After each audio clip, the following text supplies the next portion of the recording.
नमस्कार, डीजेना न्यूज के खास शो क्रेजी क्रिकेट के साथ हम सभी एक बार फिर आपके सामने हाजिर हैं। और आज जो मैच होने वाला है वो बड़ा ही दिलचस्प होगा, क्योंकि जो दो टीमें आज आपस में भिड़ने वाली पॉइंट्स टेबल पर यदि गौर करें तो थोड़ा अंतर ज्यादा है, लेकिन पिछला रिकॉर्ड अगर निकाल कर देखें तो साफ है कि दोनों टीम एक दूसरे के खिलाफ पूरी ताकत झोंकने की पूरी कोशिश करेगी। दरअसल आज मुकाबला है royal Challengers Bengaluru versus Kings 11 Punjab. वैसे तो पंजाब की टीम आईपीएल के सीजन के पॉइंट्स टेबल में सबसे निचले क्रम पर है और बेंगलुरु की टीम तीसरी पायदान पर है, तो उस हिसाब से आप समझ सकते हैं कि कहीं ना कहीं यहां पंजाब के लिए परेशानियां बड़ी तो है, लेकिन 7 मैच में से एकमात्र मैच जीतने वाली पंजाब बेंगलुरु के खिलाफ ही जीत हासिल कर चुकी है। तो ये जो पूरा घटनाक्रम है कहीं ना कहीं विराट कोहली की टीम के लिए थोड़ी परेशानी का सबब बन सकता है। और पंजाब आज बहुत जरूरी है मैच जीतना, क्योंकि यदि अब प्ले ऑफ में जगह बनानी है तो लगभग सभी मुकाबले यहां पंजाब को जीतना पड़ेंगे। लेकिन कुछ चीजें पक्ष में है पंजाब की, जिससे टीम थोड़ी कॉम्पैक्ट दिख रही है और बेहतर प्रदर्शन करने की उम्मीद इस टीम से आज हम कर सकते हैं। लेकिन संभावनाएं हैं, क्या कुछ हो सकता है और आखिर किस टीम को एडवांटेज है और कौन सी टीम थोड़ा सा कहीं ना कहीं परेशानी में दिख सकती है। और महत्वपूर्ण बात यह भी कि शारजाह में यह मुकाबला है जहां मैदान छोटा है और रन बहुत ज्यादा बनते हैं, तो जाहिर सी बात है कि अच्छा मुकाबला देखने को मिलेगा। हमारे साथ हमारे गेस्ट के तौर पर सुखदेव सिंह गुम्मन जी मौजूद हैं, पूर्व क्रिकेटर हैं और उसके साथ साथ लगातार क्रिकेट से जुड़े तमाम विषयों पर जिस तरह से अपनी जानकारी हम तक पहुंचा रहे हैं उसकी प्रशंसा लगातार आप सभी हमारे सम्मानीय दर्शकों के माध्यम से हम तक पहुंच रही है, उसके लिए आप सभी का बहुत बहुत आभार। और एक विशिष्ट हस्ती हमारे साथ मौजूद है, सुशीम पगारे सर। वैसे तो आज बहुत ज्यादा मैं इनके बारे में बोलूंगा तो शब्द कम पड़ जाएंगे, लेकिन मैं आपको बता दूं कि लगभग हर खेल के ये विश्लेषक हैं, सिर्फ क्रिकेट ही नहीं वरिष्ठ पत्रकार भी हैं और उसके साथ साथ तमाम खेल की विधाओं को अंतरराष्ट्रीय स्तर पर कवर करने के साथ साथ कई खेलों में कमेंटेटर के तौर पर भी सर अपनी भूमिकाएं अदा कर चुके हैं। सर आपका बहुत बहुत स्वागत है। सर 1990 में अभी आप बता रहे थे कि शारजाह के मैदान पर ही आप कवर करने गए थे, वहां आप मौजूद थे, तब से अब तक में कितना कुछ खेल बदल चुका है और शारजाह के बारे में आप क्या कहेंगे, क्योंकि आप प्रत्यक्षदर्शी हैं उस मैदान के।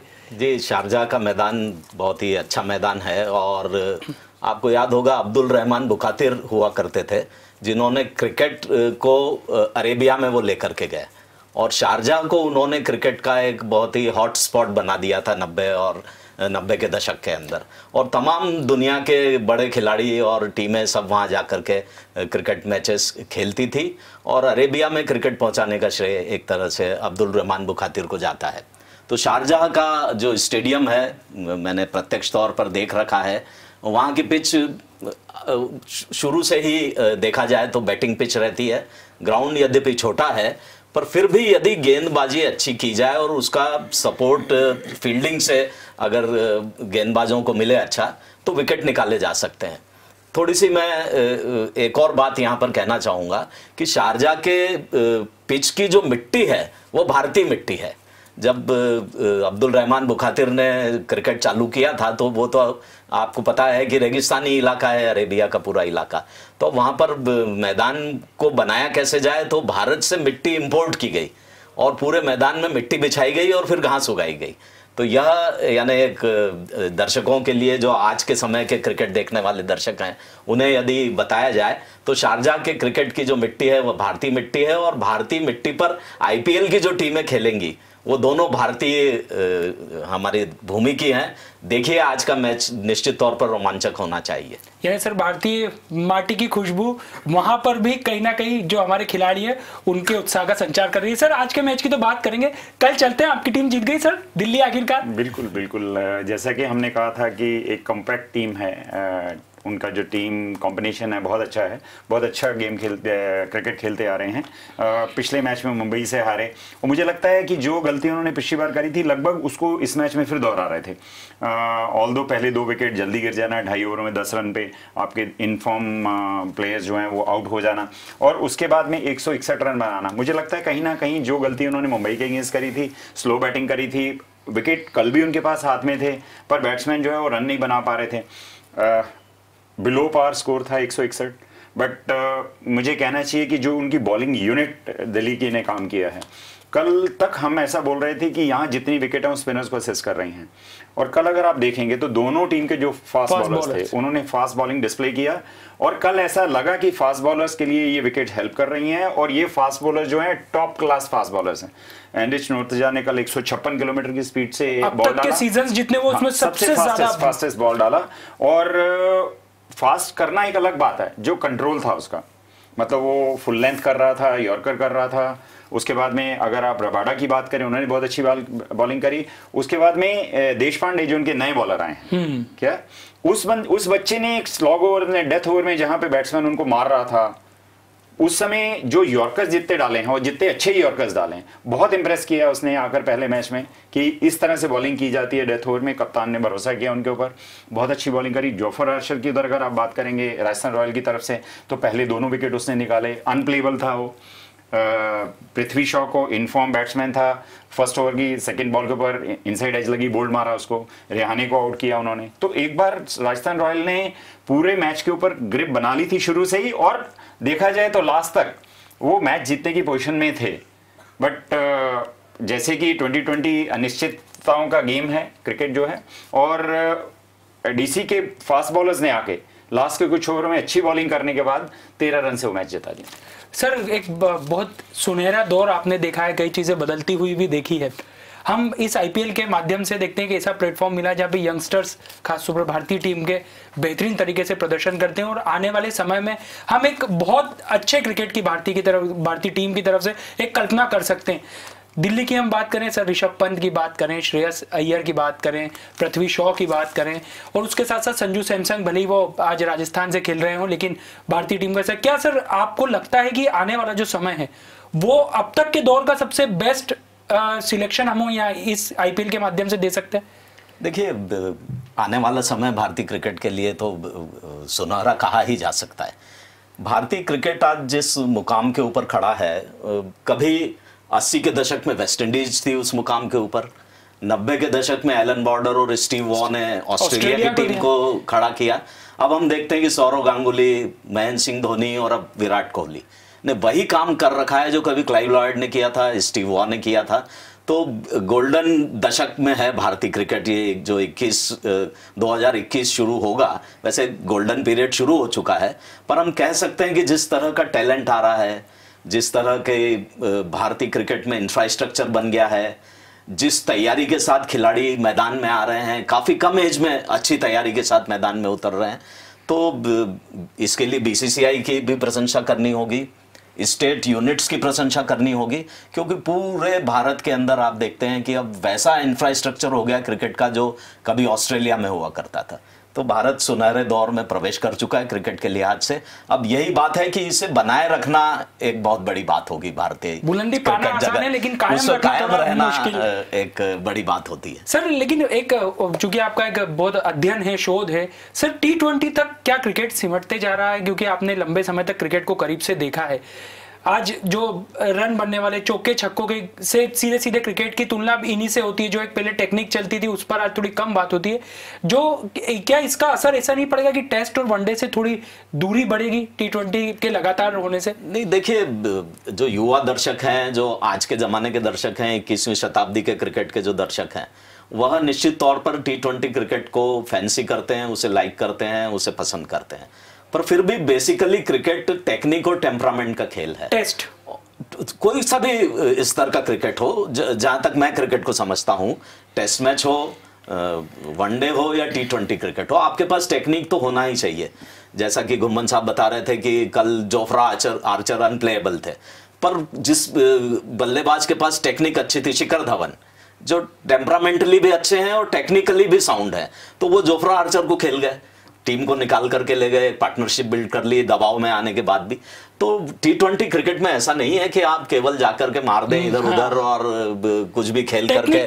टेक्निक आपको बेसिकली टेक्निक तो आपके पास होनी ही चाहिए।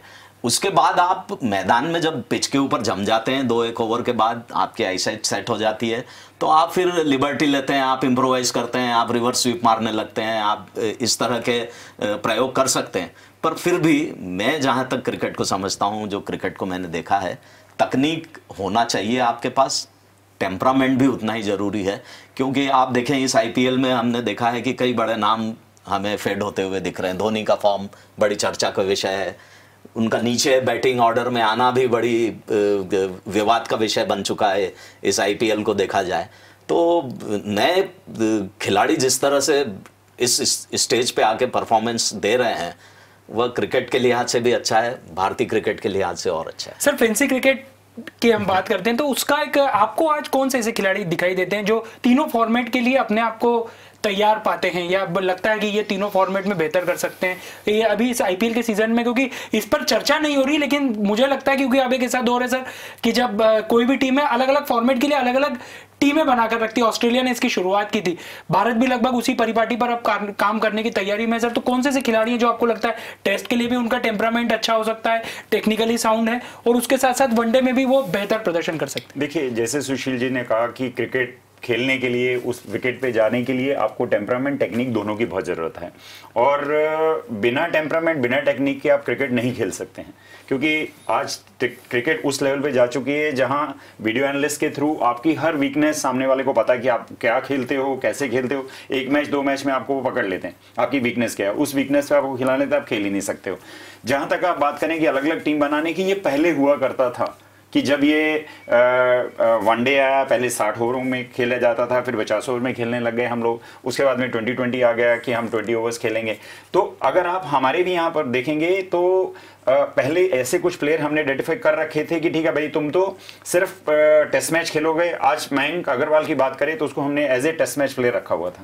आज देखिए कितनी अच्छी 2020 में वो बैटिंग कर रहा है, पहले टॉप 3 बैट्समैन में है इस पूरे संस्करण में अभी तक की जो बल्लेबाजी उन्होंने करी है। जबकि आप देखिए वो टेक्निकली करेक्ट प्लेयर हैं, पर क्योंकि वो स्लो खेलते थे, टेस्ट मैच के हिसाब से खेलते थे, अपने आप को 2020 के हिसाब से वो जितने उठाकर शॉट मारने हैं या तेज स्कोरिंग करनी है वो नहीं करते थे, तो उनको एक लेवल किया गया कि ये टेस्ट मैच है। और इवन उनको वनडे में नहीं खिलाया जाता था, फिर जो एक छोटा संस्करण है 50 ओवर का, उसमें भी उसको हम इसलिए नहीं लेते कि नहीं ये तो भैया हमको बाहरी से नहीं, इसको तो हम टेस्ट मैच ही खिलाएंगे। तो क्रिकेट जो है, क्रिकेटर बेसिकली ये कला है जो आप सीखते हैं, और फिर उस कला का उपयोग आपको कैसी रिस्पॉन्सिबिलिटी दी गई है, किस संस्करण में खेलने को बोला गया है। टेस्ट मैच में है तो टेस्ट मैच में आपको विकेट बचा के खेलना है, 5 दिन क्रिकेट खेलना है, 2 बार बैटिंग करनी है आपको, 2 बार सामने वाले को आउट करना है। वनडे है तो 50 ओवर में आपको बैटिंग करनी है, तब भी आपका विकेट पे आपको प्राइस रखना है कि जल्दी आउट नहीं होना है। 2020 है तो ये फटाफट क्रिकेट है, और मैं तो ऐसा मानता हूं कि आने वाले दिनों में आपको 10-10 ओवर्स भी देखने को मिलेगा, और मे बी हम आगे जाके संस्करण में 5-5 ओवर का भी हो। सुपर 6 हांगकांग में होता था कि 6 प्लेयर खेलते थे, 6 ओवर आपको खेलना है। तो 5 ओवर, 6 ओवर, 10 ओवर की गेम जो है, देखिए जैसे जैसे समय आगे बढ़ रहा है, टाइम की कमी और लोगों का जागरूक होना और जो लोगों को उससे अट्रैक्ट करना, अभी जो नई पीढ़ी है वो 5 दिन मैच देखने में इंटरेस्टेड नहीं है। पर मैं, सुशील जी, हमारे लिए आज भी प्योरेस्ट फॉर्म अगर मानेंगे तो टेस्ट क्रिकेट ही है। हम उसको आज भी देखना चाहते हैं, क्योंकि उसमें सही पता लगता है कि आप वाकई में क्रिकेट क्या खेल रहे हैं। आप खेल के बताइए वहां पे कैसे खेलते हैं। यहाँ 20 ओवर में 120 बॉल खेलनी है आपको, 10 विकेट आपके पास है, और 90 ओवर आपको एक दिन में खेलने और 5 दिन तक खेलना है आपको। तो टैलेंट आपका जो एक्चुअल जो है, और एक्चुअल क्रिकेट है जो, वो आपको लॉन्गर फॉर्म में देखने को मिलेगी। इसमें तो डेफिनेटली देखिए आपको अनकन्वेंशनल शॉट्स 2020 में मारने पड़ते हैं। सिर्फ रन चाहिए बस। आज हमने हमारे समय में कभी रिवर्स स्वीप नहीं देखा था सुशील जी, हमने कभी विकेट कीपर के ऊपर से छक्का मारते हुए नहीं देखा था, हमने कभी पॉइंट पे 6 नहीं मारे थे। तेंदुलकर ने खुद ने प्रयोग शुरू किया था जो स्कूप शॉट, उसको देखिए। उसके बाद में आप देखिए आज आपको फास्ट बॉलर 150-55 की स्पीड से बॉलिंग कर रहा है, आप उसको रिवर्स स्वीप मार रहे हैं। कितना बड़ा करेज चाहिए आपको, दिल चाहिए कि आप इतनी बड़ी स्पीड के ऊपर आप रिवर्स जा रहे हैं और उसको रिवर्स स्वीप मारने की कोशिश कर रहे हैं, और मार रहे हैं, चौके छक्के मार रहे हैं उसके ऊपर। ये रिवोल्यूशन है, ये चेंजेस हैं जो क्रिकेट में हमारे समय से इस समय में आए हैं। सर बदलाव की आपने बात की है, तो मैं आपसे इस बात पे सहमत नहीं हूं कि आज भी जो प्लेयर है वो इस तरह से आता है कि मैं 3 सिलेक्शन के हिसाब से ही खेलूंगा, मुझे लॉन्गर वर्जन के लिए खेलना है। सुशील जी को 2020 या वनडे में खेलना है।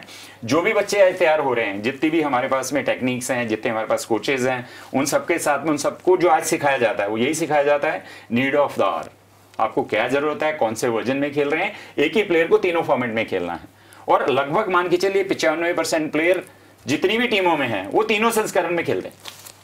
सर बदलाव की भी आपने बात की, तो बड़ा बदलाव आज हम देख सकते हैं, क्योंकि पंजाब की तरफ से आज विस्फोटक बल्लेबाज क्रिस गेल प्लेइंग 11 में शामिल हो सकते हैं। तो छोटा मैदान है और क्रिस गेल जैसा बड़ा खिलाड़ी आज विकेट पर दिखाई देगा तो सोचिए आपकी रोमांच कितना चरम पर होगा। लेकिन क्या क्रिस गेल आज लगातार हार रही इस टीम को जीत दिलवा पाएंगे, ये एक बड़ा सवाल है, क्योंकि उनके आने से टीम के खिलाड़ियों का हौसला तो जरूर बढ़ेगा, लेकिन सामने भी जो टीम है वो विराट सेना की है। सर, क्रिस गेल के आने का फर्क पड़ेगा सर? बिल्कुल फर्क पड़ेगा, क्योंकि जो अपोजिट टीमें हैं उनको अपनी रणनीति में बदलाव करना पड़ेगा। क्रिस गेल ऐसा बल्लेबाज है विशेष करके T20 क्रिकेट का कि वो 6 ओवर में मैच पलट सकता है, क्योंकि जो पावर प्ले के 6 ओवर रहेंगे और वो 1 ओवर 1.5 ओवर सेट हो गए तो फिर वो क्या करेंगे कोई नहीं कह सकता। अभी पिछले दिनों एक छक्का लगा था AB डिविलियर्स का जो शारजाह में सड़क के जाम करवा दीजिए। तो क्रिस गेल आज हो सकता है अगर सेट हो गए तो वो उससे भी लंबा छक्का मारने में सक्षम है।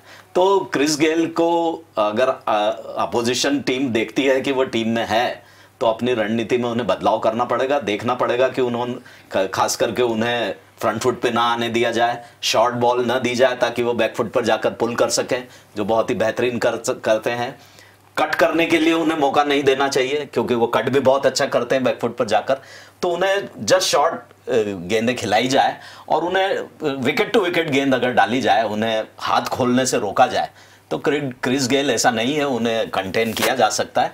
पर आज अगर क्रिस गेल मैदान में उतरते हैं तो दर्शकों को निश्चित तौर पर एक उम्मीद रहेगी कि ये विस्फोटक पारी उनके बल्ले से निकले, और अगर विस्फोटक पारी निकलती है तो पंजाब की जो टीम है जो बल्ले बल्ले करने से इस पूरे टूर्नामेंट में वंचित है अभी तक, हो सकता है कि वो प्लेऑफ के लिए आज से निकल पड़े आगे। सर, क्रिस गेल ने 5 दिन पहले थोड़े बुखार में एक ट्वीट किया था और कहा था कि हम 7 के 7 मैच जीतने की स्थिति में रहेंगे, मतलब अपने इरादे बता दिए थे।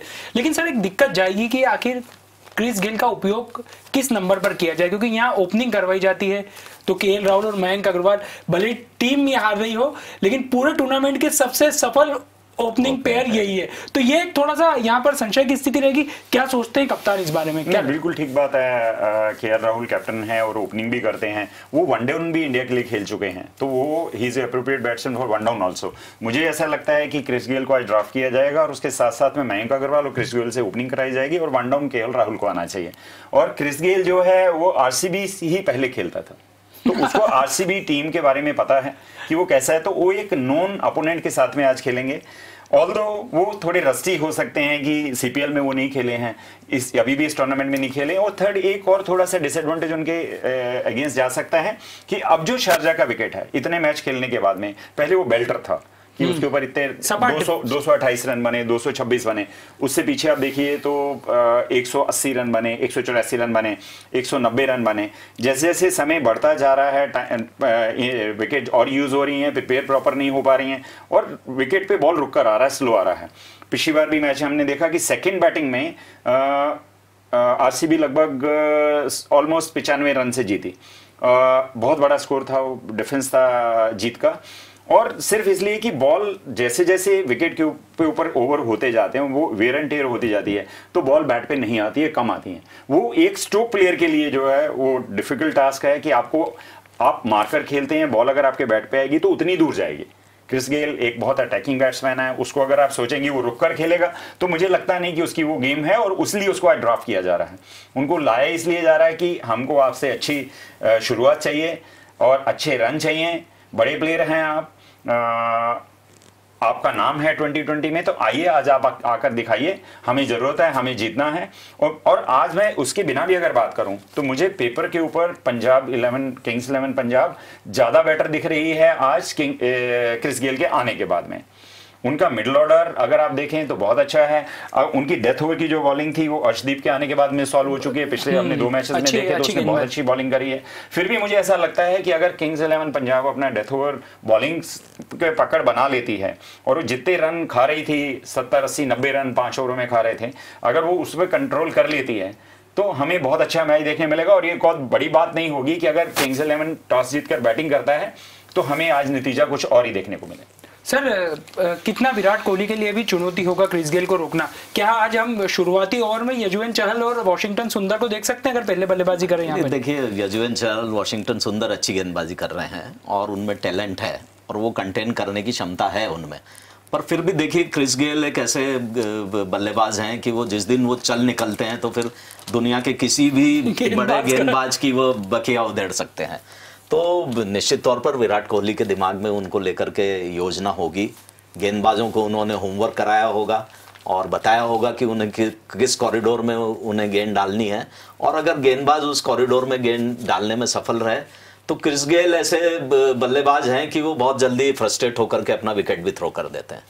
तो ये सब आपने भी बताई दी है मतलब सर अपने अनुभव के आधार पर। तो यानी ये सारी तैयारियां टीम मीटिंग में होती हैं, एक दिन पहले सब तय हो जाता है कि किस बल्लेबाज की क्या गलतियां हैं और किस गेंदबाज को कहाँ मारा जा सकता है, कहाँ हिट किया जा सकता है। तो ये सारे तैयारियां प्रोफेशनल क्रिकेट में आजकल के होती हैं, तो वो सब होती है। उसके बाद भी मैदान में जाकर के आप उस तैयारी को किस तरह से एग्जीक्यूट करते हैं, ट्रांसलेट करते हैं, उतार पाते हैं, यह देखने की बात होगी सर। लेकिन इधर Virat Kohli, ABD, Aaron Finch, तो देवदत्त पडिक्कल, ये भी कोई इतना आसान नहीं है पंजाब के लिए सर इस बैटिंग लाइनअप। देखिए आरसीबी को एडवांटेज है, पिछले 2 मैचेस विकेट पे खेल चुके हैं, उनको भली भांति पता है विकेट कैसा खेलता है।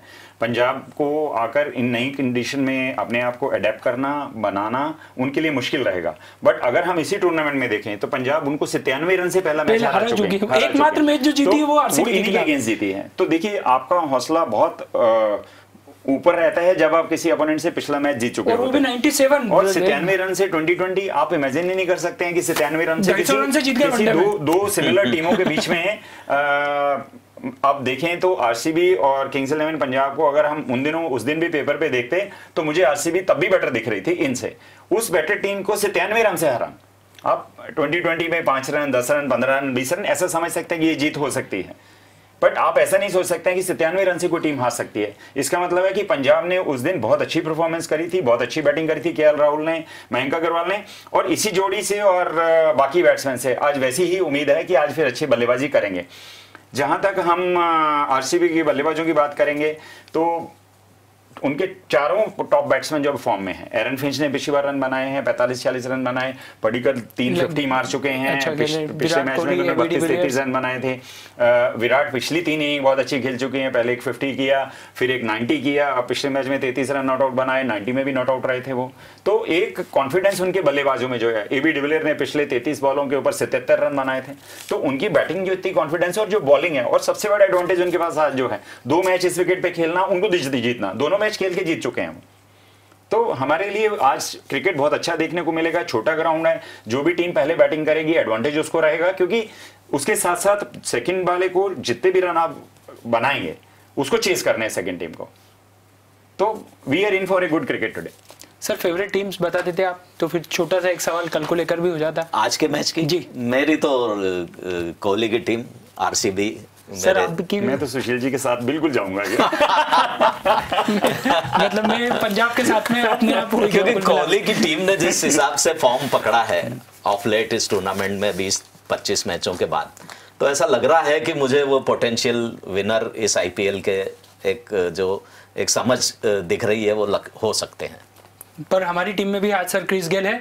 वैसे आज का शानदार मुकाबला है क्योंकि छोटा मैदान है, बड़े खिलाड़ी है, लेकिन कल की एक छोटी सी बात कर लेते हैं क्योंकि कल मुंबई इंडियंस का मुकाबला है, बड़ी टीम है और सामने होगी केकेआर हैदराबाद की टीम। सर कल केकेआर कोलकाता नाइट राइडर, अच्छा मैच होगा। मुंबई इंडियंस सेकंड नंबर पे हैं अभी पॉइंट्स तालिका में, बहुत अच्छी क्रिकेट खेल रहे हैं।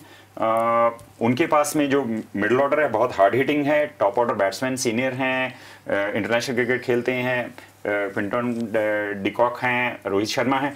ऑल्दो रोहित शर्मा जो है इस टूर्नामेंट में बहुत कुछ अभी तक अच्छा नहीं कर पाए हैं, बट वो फॉर्चुनेट हैं कि उनकी बैटिंग कमजोर खुद की होने से और नई रन बनाने से तो भी उनकी टीम आज सेकंड नंबर के ऊपर है और बहुत अच्छा कर रहे हैं। कल रोहित शर्मा और अच्छा खेलते हैं तो मुझे लगता है कि अच्छा क्रिकेट होना चाहिए। उधर अगर आप केकेआर की बात करेंगे तो ऑफ लेट पिछले 2 मैचों में अगर आप देखेंगे तो जिस तरह से सुनील नारायण ने बॉलिंग करी है, ऑल्दो लास्ट वाले मैच में उनको एक्शन सस्पेक्ट के नाम से या किसी थ्रेट के कारण से कि सब लोगों ने कुछ ऑब्जेक्शन लिए, उसके ऊपर उन्होंने पिछले मैच में नहीं खेला है। बाकी उनके ऑलराउंडर अच्छा फायर कर रहे हैं, बॉलिंग यूनिट उनकी अच्छी है, मिडिल ऑर्डर अच्छा है, तो मुझे लगता है कि कल अच्छा मैच होना चाहिए। सर कल देखिए कल का मैच अच्छा होना है, फिर भी ऑन पेपर फॉर्म के हिसाब से देखें तो मुंबई की टीम ज़्यादा बेहतर है केकेआर से।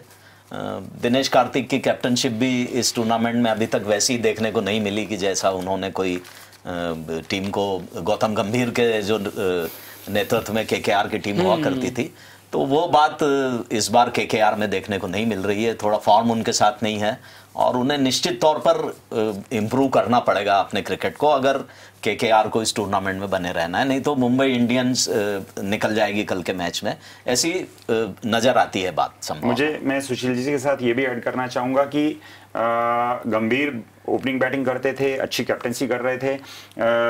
दिनेश कार्तिक बैटिंग ठीक नहीं कर पा रहे, उसके साथ साथ मुझे एक और डिसएडवांटेज केकेआर के साथ लग रहा है कि उनके दोनों प्रीमियम ऑलराउंडर्स, सुनील नारायण अगर आप देखिए तो सारे संस्करण में आउटस्टैंडिंग रहे हैं, बॉलिंग के लिए और बैटिंग के लिए भी। बैट्समैन भी उन्होंने अच्छे रन बनाए थे।